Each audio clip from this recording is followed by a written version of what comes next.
porque la palabra de Dios te va a hacer nuevo, te forma, te transforma, te da vida. De hecho, el método de Dios para venir a tu vida es mediante la palabra. La palabra se acerca, te toca, te cambia y te hace un poco más parecido a como Él es. Por eso pon mucha atención a la palabra, que nada te distraiga. Por favor, bien atentos a la palabra del Señor. Hoy quiero predicarte un mensaje que le hemos titulado Los primeros días. Dentro de la serie que estamos viendo sobre el libro de los Hechos, quiero hablarte sobre los primeros días. Así que te invito a que abras la Biblia, por favor, en el libro de los Hechos, en el capítulo 2. Veremos a partir del versículo 40 hasta el versículo 47. Hechos 2, 40 al 47. Nadie se distraiga. Vamos a leer la palabra. Léela en voz alta. Pronúnciala. Léela con tu boca para que puedas de esa manera cumplir el mandamiento que dice: nunca se aparte de tu boca este libro de la ley. No te distraigas. Muy bien, dice la palabra. Hechos 2, 40 al 47. Y con otras muchas palabras testificaba y les exhortaba diciendo: sed salvos de esta perversa generación. Así que los que recibieron su palabra fueron bautizados, y se añadieron aquel día como 3,000 personas, y perseveraban en la doctrina de los apóstoles, en la comunión unos con otros, en el partimiento del pan y en las oraciones. Y sobrevino temor a toda persona, y muchas maravillas y señales eran hechas por los apóstoles. Todos los que habían creído estaban juntos y tenían en común todas las cosas. Y vendían sus propiedades y sus bienes y los repartían a todos según la necesidad de cada uno. Y perseverando unánimes cada día en el templo y partiendo el pan en las casas, comían juntos con alegría y sencillez de corazón, alabando a Dios y teniendo favor con todo el pueblo. Y el Señor añadía cada día a la iglesia los que habían de ser salvos, dice la palabra del Señor. Amén. La primera vez que yo vi mi cuerpo en una radiografía me asustó. Yo dije, sabía que era flaco, pero no tanto. De ahí me quise ir directo a las hamburguesas o a comer algo, a subir de peso. Dije, no puede ser. No sé si te habrá pasado que cuando ves una radiografía de uno mismo, algunos se ponen felices, ¿verdad? Cuando ven la radiografía y dicen, no, sí soy delgado por dentro, ¿verdad? En el interior soy delgado. Pero no, cuando yo sí me vi, dije, ¿a poco eso es lo que me mantiene de pie? No puede ser. Y para empezar son huesos que ni están realmente tocando el uno con el otro. Es interesante cómo estamos formados, ¿verdad? La estructura ósea que tenemos se supone que es fundamental para mantenernos erguidos, para mantenernos de pie. Pero repito, cuando yo vi eso dije, no sé cómo me mantengo en pie. O sea, qué increíble. Es algo se ve tan frágil, a mi parecer. Tan pequeño, ¿verdad? No se ve fuerte, no se ve algo que tenga tanta relevancia y sin embargo es básico para sobrevivir, para existir, para movernos, para poder realmente utilizar este cuerpo que Dios nos dio para expresar el alma que está dentro de nosotros. La radiografía de la iglesia está contenida en los versículos que acabamos de leer. Así podemos entender qué es lo que mantiene a la iglesia en pie, qué es lo que mantiene a la iglesia caminando, qué es lo que hace que la iglesia siga adelante. Esto que acabamos de leer es una especie de radiografía, los principios, el fundamento de la vida de la iglesia. ¿Qué es la iglesia? ¿Cómo vive la iglesia? ¿Cómo debe ser la iglesia? Aquí la encontramos. La vida de la iglesia está aquí. Y vamos a estar viendo varias cosas sobre estos pasajes que nos ayudarán a enfocarnos en lo que vale la pena, en lo fundamental, en lo que es básico. Vamos a estarnos regresando a los orígenes, quizá no en la forma, porque no podemos tener la misma forma que tenía aquella iglesia en el primer siglo. La forma cambia.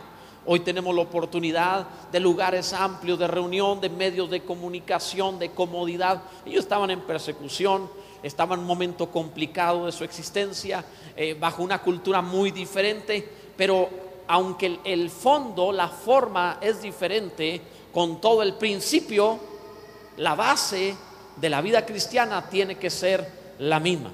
Vamos a ver varias cosas. Lo primero que quiero que veamos respecto de cómo era la iglesia en el orden que se especifica en esta porción bíblica es que la iglesia predicaba. La iglesia tenía un mensaje que dar. Vamos a irlo desglosando. Fíjate cómo dice el verso 40.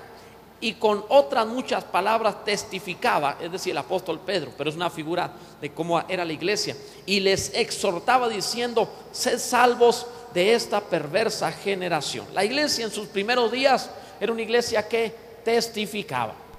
Todo creyente había entendido que fue llamado a dar un testimonio. Tenía algo que decir. Con otras muchas palabras Pedro testificaba. O sea, el mensaje de Pedro no fue registrado por completo. Registró lo fundamental, pero muchas palabras más utilizó para poder predicar y convencer a los judíos de convertirse a Cristo. Quiere decir que sus palabras, su enseñanza era mucho más grande, mucho más amplio que lo que leemos en esta porción de la Escritura.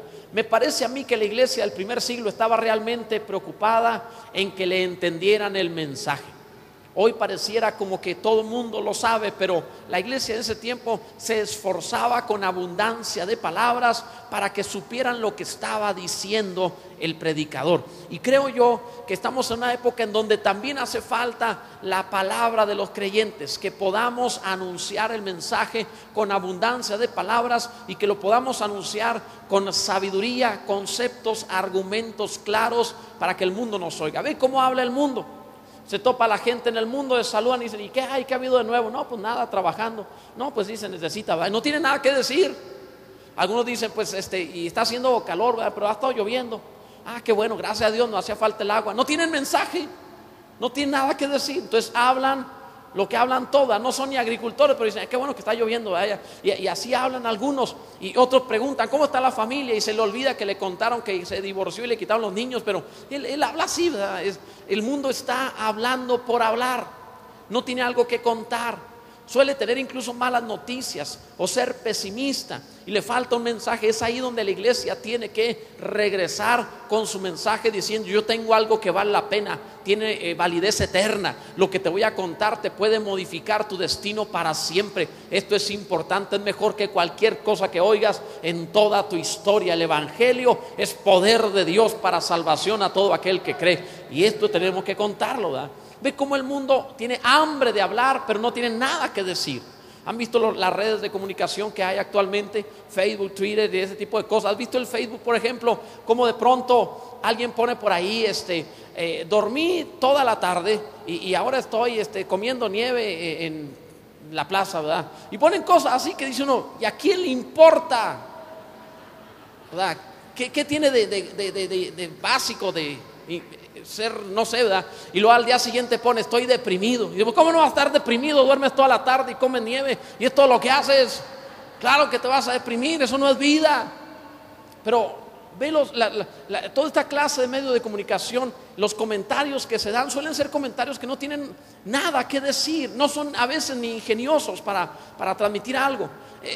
¿Por qué razón? Porque quien tiene una palabra que contar, quien tiene algo que decir, es la iglesia de Jesucristo, que tiene el evangelio, que es sabiduría de Dios y poder de Dios, que puede hacer sabio al sencillo, que le da salvación y vida eterna al que escucha con fe. Bendito sea Dios. Es el tiempo en donde, como Pedro, la iglesia se levante con abundancia de palabras y anuncie que Dios se ha acercado a nosotros, nos ha dado vida eterna y tiene un gran plan maravilloso para cada uno, que Dios le ama y que no le soltará hasta que haya terminado con él lo que dijo que haría. Bendito sea Dios. Se necesita que la iglesia vuelva a eso, hace falta, gloria a Dios. Ahora, es un momento importante. La Biblia dice que testificaban, y en el griego utiliza una palabra que significa, o que se deriva de mártir, del martirio.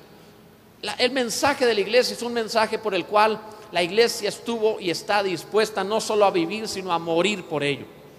Tenemos una palabra y un mensaje recibido por el cual nuestros antecesores fueron al circo romano, murieron quemados, fueron entregados a las bestias, fueron torturados, pero aquí estamos hasta el día de hoy porque esta palabra vale la pena. No hablamos de oídas, no tenemos un dogma que alguien nos enseñó y nos hizo memorizar. Somos testigos, tenemos una experiencia con Dios, tenemos algo que contarte que Dios ha hecho con nosotros.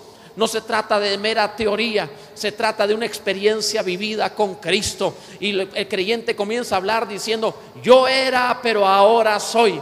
yo hice, pero Dios hizo esto por mí. Yo vivía de esta manera, pero ahora la gracia de Dios me ha hecho esto y esto y esto otro. Tenemos testimonio que contar. Cuéntalo a cuanto puedas. Háblale a cuantos puedas. Regresa a los orígenes como iglesia, diciéndole al mundo entero: Dios nos ama profundamente. Y cuéntale tu historia como ellos lo hacían. Gloria a Dios. La iglesia testificaba. La iglesia también exhortaba, según leemos en esta porción de la palabra. Dice que los exhortó. Y algunos piensan que exhortar es regañar. No, exhortar no es regañar. La etimología de esta palabra significa animar para tomar una decisión. Es como darle el empujoncito para que empiece a nadar. O sea, es el empujón del gran salto. Es lo último que necesita alguien para animarse por fin. El exhortarlo es ayudarlo a decidirse. ¿Se acuerdan esa clase de toboganes? No se me distraigan. ¿Se acuerdan esa clase de toboganes en donde se suben todos por una escalera y cuando están a mero arriba, que descienden en agua, algunos se acobardan a la hora buena? Yo sé que aquí ninguno se acobardó, pero les han contado o han visto a otros que sí les dio miedo, ¿verdad? O también algo más reciente, el bungee. O sea, esos inventos del diablo, no sé qué será eso, pero un día con mi familia viajamos a cierto lugar donde estaba ese juego, el bungee, y entonces mi hijo Israel empezó: papá, nos tiramos. Y yo dije: Dios santo, o sea, que como papá, tú tienes que ser valiente y tirarte a todo lo que ellos digan. No te puede echar para atrás, o sea, no te puede dar miedo. Entonces, y como tal no llegamos, digo: no, sí, claro que sí, verás ahorita. Y yo todo el camino iba orando diciendo: Señor, ten misericordia, cierra esa cosa, rómpele la liga, haz algo, ¿verdad? O sea, que lo cierre, no sé, algo. Y cuando llegamos, bendito sea Dios, estaba cerrado, ese no tenían el juego abierto. Dije: no, lo siento, hijo, pero en otra ocasión será. Tú sabes que tu papá estaba dispuesto, pero pues no se podía. Pero ese tipo de juegos, cuando ya estás allí, que ya es el momento de lanzarte, a veces, algunos, no un servidor, pero algunos necesitan el empujoncito para aventarse, para animarse, porque cuando están ahí se echan para atrás. Dicen: no, mejor otro primero, y se quieren acobardar. Entonces es el momento como de ándele. O sea, eso significa exhortar. La palabra exhortar, lo que significa literalmente es animarlo en el último momento a tomar la decisión. Yo sé que conoces gente que necesita el empujoncito para que tome la decisión de ser cristiano el resto de sus días. Es gente que no va a pasar al frente, pero si tú dices: vamos juntos, pasará, orará y buscará al Señor. Es gente que a lo mejor no querrá asistir a la iglesia, pero si tú le dices: mira, yo voy contigo, yo paso a tu casa por ti, vendrá. Que si tú te pones a orar con él, orará. Necesitan un empujoncito. La Biblia dice que la iglesia cristiana al principio los exhortaba con muchas palabras para que se arrepintieran, para que fueran salvos, para que creyeran. Aquí hay más de uno como Pedro que los va a ayudar a darles el empujoncito de bonjo, de lo que sea, pero le va a ayudar, ¿verdad? Bendito sea Dios. De eso se trataba. Ellos eran así, eran como pescadores que no sueltan. Yo no sé pescar, pero sé que entre nosotros hay gente que sabe pescar, ¿verdad? Tenemos pescadores, gente que sabe, si tenemos algunos. Yo no sé pescar, pero a mí me llama mucho la atención que cuando el anzuelo por fin ha pescado y la caña empieza a tirar, a sentir que hay un pez, me llama la atención que dicen: suéltalo un poquito. O sea, ¿para qué? Y luego lo sueltan y luego lo traen otra vez, y luego lo sueltan otro poquito y lo vuelven a soltar y lo dejan y luego otra vez lo traen. O sea, vamos a cansarlo. ¿Para qué? O sea, lo estás entrenando por un maratón, quieres que llegue con la lengua de fuera. O sea, ¿cuál es el propósito de cansar al pobre animal? Todavía lo vas a matar. Alguien me dijo: no, pero no te preocupes porque no les duele. Que te pongan un arpón a ver si no duele. Te claven un anzuelo a media lengua a ver si es cierto que no duele. Bueno, algunos se lo ponen gratis, ¿verdad? ¿Se han visto eso? Traen, ¿cómo se llaman las cosas? Piercing, ¿verdad? En la lengua. Cuando veas a alguien con un piercing en la lengua, de verdad, se me antoja decirle: oye, ¿y de qué el río te escapaste? O sea, ¿cuándo te soltaste tú el anzuelo? O sea, se lo llevó ahí, ¿verdad? Pero se escapó. Lo soltaron demasiado quizá y se rompió. ¿Qué le vamos a hacer? Todavía traer el anzuelo ahí puesto. Dicen que no le duele. ¿Cómo que no? Sí debe doler esa cosa. Bueno, dicen que no. El hecho es que un buen pescador no suelta. Un buen pescador mantiene la caña el tiempo que sea necesario según lo que ha pescado. Algunas veces será fácil, otras veces será muy difícil, Pero ¿qué sabes tú si mantienes ahí esa perseverancia a aquel que le ha compartido el evangelio? ¿Qué sabes tú si ganas al próximo apóstol Pablo? ¿Qué sabes tú si es un apóstol Pedro? ¿Qué sabes tú si por no soltar traerás al reino de los cielos a alguien grande, glorioso, importante, que hará cosas